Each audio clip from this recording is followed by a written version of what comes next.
ఈరోజు రేవంత్ రెడ్డి గారు నేను చెప్తా ఉన్నా, దయచేసి నిరుద్యోగులతోటే కాంగ్రెస్ ప్రభుత్వం అధికారంలోకి వచ్చింది కాబట్టి నిరుద్యోగుల బాధలను అర్థం చేసుకొని వెంటనే గ్రూప్ 2 పోస్టులు ఒక 2000 చేసి గ్రూప్ 3 పోస్టులు 3000 చేసి పరీక్షను డిసెంబర్లో పెట్టి మా నిరుద్యోగుల బాధను అర్థం చేసుకుని సార్ దయచేసి. ఎందుకంటే మీరు కూడా అన్నారు నిరుద్యోగ సమస్యలు తీర్చిన తర్వాత ఏ సమస్యలు తీర్చామని చెప్పేసి.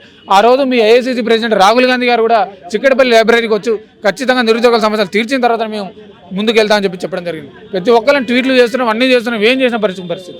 వాళ్ళని కూడా ఎక్కడికక్కడ గల్లీలలో పోలీసులు తిరుగుతూ మక్కి నిర్వహిస్తూ నువ్వు దేనికోసం వచ్చని చెప్పి ఆ మెట్రో దగ్గర మెట్రో ఎగటోని దిగటోని వేరే ఎగ్జామ్ పోయేటోని కూడా ఆపినారు.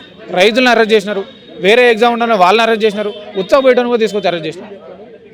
మీకు తెలీదా? ఎందుకంటే ఇప్పుడు రేవంత్ రెడ్డి గారు ఆ మాట అనడానికి కారణం ఏంటంటే కాంగ్రెస్ ప్రభుత్వం అధికారం తీసుకొచ్చిన నిరుద్యోగులు ఇంతమంది మళ్ళీ ఒకేసారి రోడ్డు మీదకి వచ్చినట్టు ఆయన ఇజ్జతే పోతుంది. ఆయన ప్రభుత్వం వచ్చి కూడా 6 నెలలు కావట్లే, మళ్ళీ నిరుద్యోగులు ఇంతమంది బయటకు వచ్చారని చెప్పుకుంటే ఆయన ఇజ్జతే పోతుంది. అందుకని కావాలని సైడ్ ట్రాక్ చేసి కవర్ చేసే ప్రయత్నం చేస్తూ ఉన్నాడు.